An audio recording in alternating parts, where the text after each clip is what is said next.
Olá, professores da Escola Bíblica Dominical. Quero cumprimentar todos com a paz do Senhor Jesus. Sejam muito bem-vindos ao nosso canal. Eu sou o presbítero Clésio Oliveira e vamos aqui para mais um importante estudo das lições bíblicas, classe dos adultos. Meus queridos irmãos, estudo que será ministrado por vocês no dia 24, no próximo domingo. E esse tema dessa lição é uma igreja que enfrenta os seus problemas. O texto áureo vai nos dizer: escolhei, pois, irmãos, dentre vós 7 varões de boa reputação, cheio do Espírito Santo e de sabedoria, aos quais constituamos sobre este importante negócio. Atos 6 e o versículo 3. A verdade prática nos diz: uma igreja cheia de sabedoria e do Espírito age sabiamente para resolver conflitos de relacionamentos. Aqui, irmãos, nós temos 3 objetivos da nossa lição, que nós temos que nos atentar para isso, para os objetivos, e o primeiro é analisar as naturezas cultural e social dos conflitos enfrentados pela igreja primitiva e sua relevância para a igreja atual. O segundo, explicar a importância da organização e da distribuição de funções dentro da igreja para equilibrar as responsabilidades espirituais e sociais. Terceiro e último, aplicar os princípios bíblicos de caráter, sabedoria e serviço na vida cristã e na atuação ministerial. Meus irmãos, nós temos nesta lição três tópicos e nós vamos aplicar esses tópicos juntamente com todos aqui para a gente aprender e poder ministrar para os nossos alunos. Primeiro tópico é a identificação dos conflitos. O segundo, a delegação de tarefas. Nós vamos ver aqui a visão dos apóstolos e o que eles fizeram para que isso fosse resolvido, delegando assim as tarefas. E terceiro e último, seguindo os princípios cristãos. Meus queridos irmãos, fique aqui conosco, se inscreva no nosso canal, dê um joinha aí para nós, porque é muito importante isso, porque o YouTube vai entender que este vídeo é importante e vai mandar para mais pessoas e assim o nosso canal venha crescer juntamente, que a palavra de Deus possa se espalhar. Amém? Fique aí, eu já volto já, fique com a nossa introdução.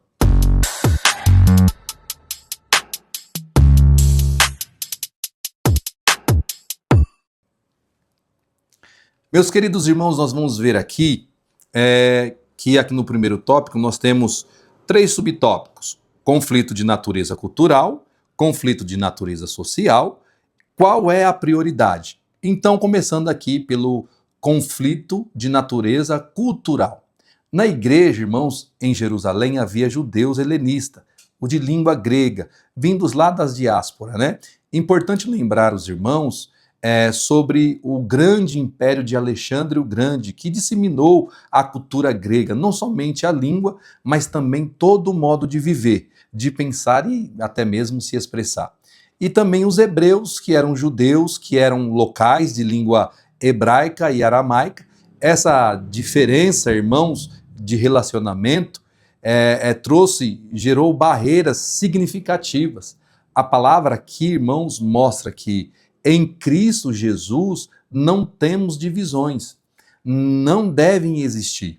Em Colossenses nós vemos no capítulo 3 e o versículo 11 que diz que não há irmãos nem grego e nem judeus, mas Cristo é tudo em todos. Nós vemos aqui Efésios, no capítulo 2, versículo 14, que diz: porque Ele é a nossa paz, o qual de ambos os povos fez um só, e derribando a parede da separação que estava onde? No meio. Eu quero dizer para vocês, meus irmãos, que o Evangelho de Cristo, ele não tem barreiras, não tem preconceito, não faz distinção de pessoas, de nação, de língua, de raça ou de cor. Nós somos todos um em Cristo Jesus. Aí agora nós vamos entrar para os conflitos de natureza social, que é muito importante a gente entender isso e você levar para a sala dos seus alunos o conflito social. As viúvas helenistas, irmãos, eram negligenciadas na distribuição diária de alimentos. revelando assim a desigualdade social dentro da própria igreja. A negligência aos necessitados, aqui diz que sempre foi condenada por Deus. Nós vemos aqui em Isaías, no capítulo 58, e o versículo 6, que diz: soltai as ligaduras da onde? Da impiedade, e repartas o quê? O teu pão com o faminto. O Novo Testamento, Jesus deixa bem claro esse ensinamento de servir ao próximo, que é como se estivesse servindo a ele mesmo. Mateus 25, a partir ali do versículo 30, nós vamos ver Jesus falando: eu tive sede e vocês me deram de beber, eu tive fome e vocês me deram de comer, era estrangeiro e vocês me hospedaram, eu estava nu e vocês me vestiram, eu fiquei doente e vocês foram me visitar, eu estava na prisão e vocês foram me ver. Então lá diz a Bíblia que os justos perguntarão para ele: quando te vimos com fome e quando te demos de comer, ou quando você estava com sede e demos para você de beber? E quando te vimos estrangeiro e a gente hospedou você, ou mesmo nu e a gente lhe vestiu? Quando te vimos enfermo na prisão e a gente foi visitar você, Senhor? E respondendo assim a palavra de Deus, dizendo: o rei lhes dirá: em verdade vos digo que quando vocês fizeram a um destes meus pequeninos irmãos, a mim vocês fizeram. Olha que interessante. Então dirá também para quem? Para os injustos naqueles dias: apartai-vos de mim, e vão chamar eles do quê? De malditos, para o fogo eterno preparado para o diabo e seus anjos, porque tive fome e não me deste de comer. Eu tive sede e vocês não me deram de beber. Sendo estrangeiro, vocês não me acolheram. Estando nu, vocês não me vestiram. Estando enfermo, ou até mesmo na prisão, vocês não foram me visitar. Então, a palavra de Deus diz: eles também lhe responderão naquele dia, dizendo: Senhor, quando te vimos com fome, ou com sede, ou estrangeiro, ou nu, ou enfermo, ou na prisão, e não te servimos? Então ele responderá ao Senhor, dizendo: em verdade vos digo que quando a um destes pequeninos não fizeste a mim. Irão estes para o tormento eterno, mas os justos vão para a glória eterna de Deus Pai. Aqui, irmãos, nós falamos da prioridade. E qual é a prioridade? Aqui, a prioridade correta o texto mostra que a igreja não deve escolher entre espiritualidade e ação social. Ambas fazem parte da mesma missão. A religião pura e imaculada é vestir os órfãos e as viúvas nas suas tribulações. É Tiago 1:27, sem deixar de lado, irmãos, a oração e a pregação da palavra de Deus. A unidade da igreja, irmãos, ela não pode ser ameaçada por diferenças culturais, ou sociais, ou até mesmo de prioridade. O corpo de Cristo deve agir aqui em equilíbrio, refletindo o amor de Deus em todos os seus aspectos da vida. Em síntese, aqui para nós, a igreja primitiva enfrentou conflitos culturais e sociais, mas os apóstolos aqui mostraram que a solução estava em manter a unidade, valorizar o cuidado espiritual e também a assistência social da igreja. A verdadeira adoração une oração, palavra, serviço ao próximo. Miqueias 6, e o versículo 8, nós vamos ver que ele diz assim: e ele te declarou, ó homem, que é bom. O que é o que o Senhor te pede a ti, senão que pratiques o que é a justiça e ames a beneficência e andes humildemente na presença do teu Deus. Aqui, irmãos, praticar a justiça e fazer o bem ao próximo, andar corretamente, sendo honesto, sincero, íntegro, com isso você faz bem ao teu próximo e vê a causa dos mais necessitados. Aqui nós vemos, irmãos, agora passando para o segundo tópico, a delegação das tarefas. E nós vamos ver aqui 3 subtópicos, né? O ministério da oração da palavra, não há conflito entre tarefas, e a diaconia da igreja. Irmãos, o ministério da oração e da palavra os apóstolos entenderam que não podiam deixar de lado aqui a oração e a pregação para assumir outras tarefas administrativas da igreja. A igreja deve manter o equilíbrio entre espiritualidade e ação social. Ambas são indispensáveis. É necessário orar sempre e nunca desfalecer. Diz lá na onde? Lucas 18, capítulo 1.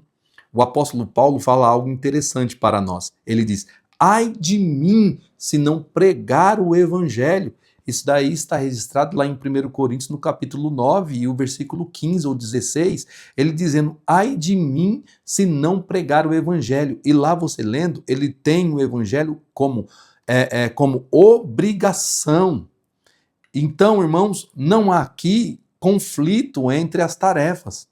O serviço espiritual e social não competem entre si, não, de maneira nenhuma, mas eles fazem o quê? Eles se completam, entendeu? Uma igreja que só ora e prega, mas ignora os necessitados, falha aqui, irmãos, em toda a sua missão. Tiago 2,15, ele diz assim, olha bem: e se o seu irmão ou a sua irmã estiverem nus e tiverem falta de mantimento cotidiano, e algum de vós lhe disser: ide em paz, aquetai-vos e fartai-vos, e lhes não derdes coisa alguma necessária para o corpo, que proveito virá daí? Assim também a fé, se não tiver as obras, é morta em si mesma. Aqui, irmãos, vale ressaltar uma coisa: as obras aqui é o exterior da sua fé sendo evidenciadas. Da mesma forma, a fé autêntica no interior de cada crente. Agora, da mesma forma, uma igreja que vira apenas um centro de assistência social, sem a oração, sem a palavra, perde a sua essência. O equilíbrio é ensinado por Jesus. Vós sois o quê? Sal da terra e luz do mundo. Mateus 5,13. O sal aqui, irmãos, ele é o quê? Para preservar. Então ele significa o quê? A ação prática tempera, o sal tempera, dá gosto, ou seja, tem uma ação aqui, nesse caso, o do serviço social e assistencial da igreja. E a luz que ilumina é a palavra de Deus, a pregação do evangelho, a mensagem pregada, revelada, a oração, a libertação de vidas. Para essa frase aqui, que nós achamos aqui, este importante negócio, irmãos, vale a pena a gente ressaltar aqui, já entrando aqui na diaconia, né? Eles chamam de importante negócio, que significa o quê? O serviço das mesas. A palavra grega diaconia significa serviço. Aqui, irmãos, não status. A função aqui, propriamente dita, é mais importante do que o título, e isso é verdade. Isso reflete o ensino de Jesus, que diz assim, que o Filho do Homem, ele não veio para ser servido, mas para o quê? Servir. Marcos 10:45. A aplicação para a igreja de hoje a missão da igreja, ela tem que ser primeiramente integral, pregar, orar, servir. Todos os ministérios são importantes diante de Deus. O testemunho cristão, irmãos, ele só é completo quando une a espiritualidade e prática, oração, ação, fé e obras.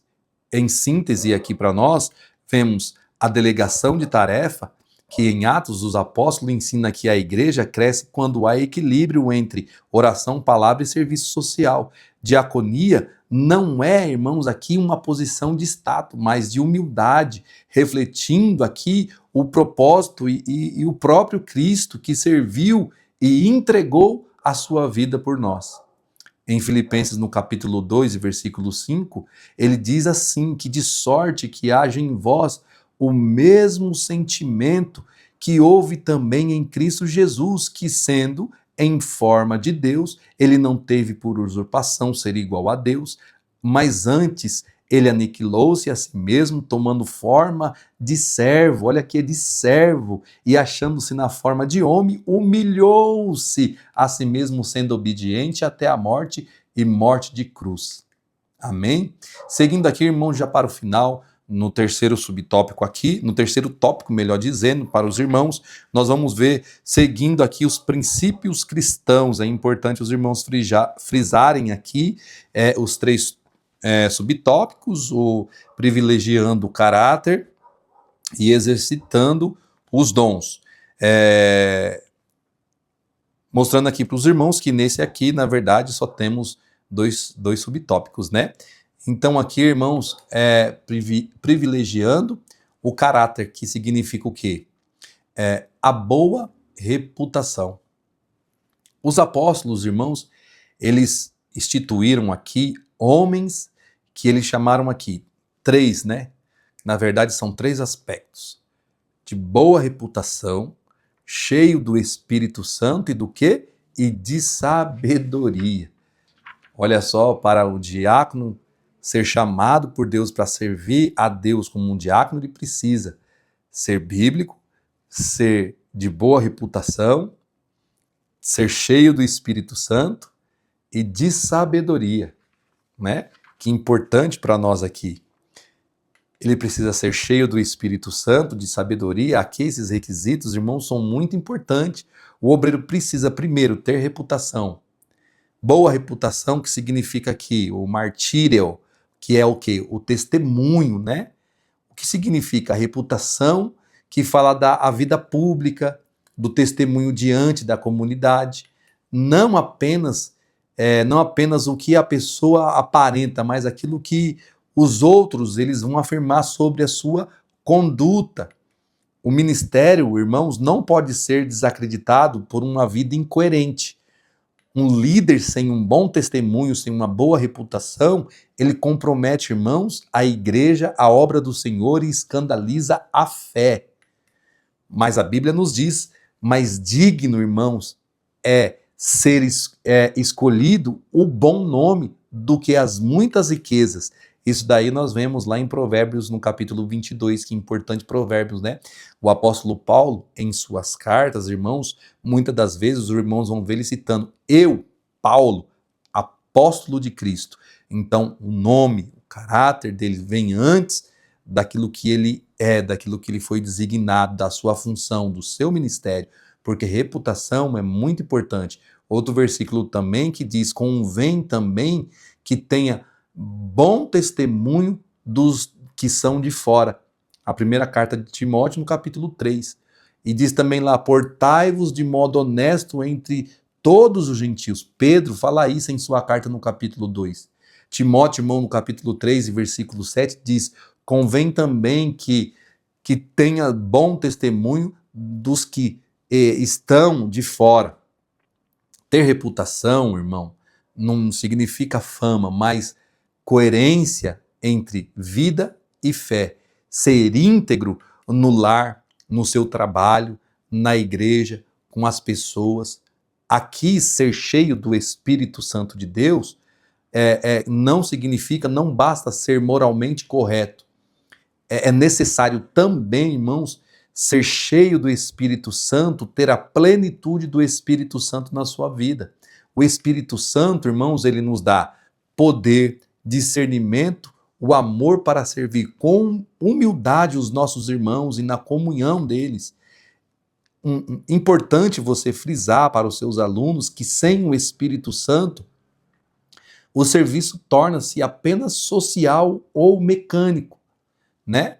Cheios do Espírito Santo, o serviço se torna um ministério glorioso que glorifica o Pai, a Cristo constantemente. Em Atos, no capítulo 1 e versículo 8, ele diz: mas recebereis a virtude do Espírito Santo que há de vir sobre vós, e vocês serão as minhas testemunhas. Lá em Lucas, no capítulo 22, desculpa, meus irmãos, lá em Lucas, no capítulo 22, se não me falha a memória, ele vai nos dizer: ficar em Jerusalém até que do alto sejais revestidos. Então precisamos ser revestidos do Espírito Santo, a virtude do Espírito Santo sobre a nossa vida. O cristão, irmãos, ele precisa ser dependente do Espírito Santo, assim manifestando o fruto do Espírito Santo que está lá em Gálatas, no capítulo 22. Em oração, em cada coração, em cada crente. E aqui nós vemos, irmãos, a sabedoria. A sabedoria não é apenas um conhecimento da nossa intelectualidade, mas a capacidade, irmãos, de aplicar a vontade de Deus de forma prática na nossa vida. Aqui o importante é a administração das necessidades sociais exigidas nas decisões justas, imparciais e equilibradas. Aqui, irmãos, ser sábio e ter sabedoria evita, irmãos, favoritismo, que era o que estava acontecendo aqui em Atos no capítulo 6, e as injustiças sociais. O que o Tiago diz no capítulo 1? Ele diz: se algum de vós tem falta de sabedoria, peça a Deus que a dá livremente ou liberalmente. Fazendo aqui a aplicação para nós, o servo de Deus precisa unir o seu conhecimento da palavra com sensibilidade espiritual e prática para lidar com as pessoas. Em síntese aqui para nós vemos que aqueles 7 homens escolhidos para servir às mesas precisavam, antes de tudo, de ter o caráter que era a sua reputação, espiritualidade, que era ser cheio do Espírito Santo, e discernimento, que é a sabedoria. Discernimento é muito importante para você que é líder, para você que é professor. Esses 3 pilares aqui que nós estamos falando continua sendo, irmão, fundamental para qualquer ministério de hoje. Se você está no púlpito, se você está na portaria da igreja, se você olha o pátio da igreja, se você entrega água, se você é a pessoa que limpa com zelo a igreja, se você serve na cozinha, no refeitório da igreja, seja cheio do Espírito Santo, tenha sabedoria, tenha, irmãos, discernimento. Assim, meus irmãos, seja no serviço prático da igreja, além do caráter, os escolhidos de Deus precisam ser cheios do Espírito Santo de sabedoria. Isso mostra que a obra de Deus não pode ser feita apenas com a correção ética ou doutrinária, mas com a vida espiritual, fervorosa, tendo um discernimento prático. Uma pessoa pode ser a ortodoxa na doutrina, mas fria espiritualmente, pode até ter dons espirituais, mas faltar sabedoria no exercício do ministério. Deus, irmãos, ele requer de nós equilíbrio entre os 3 aspectos: caráter, unção e sabedoria. A palavra de Deus, ela nos diz: não por força nem por violência, mas pelo Espírito. Zacarias 4:6, né? Se algum de vós, olha só, se algum de vós tem falta de sabedoria, peça a quem? A Deus, que a dá livremente. Tiago 1:5.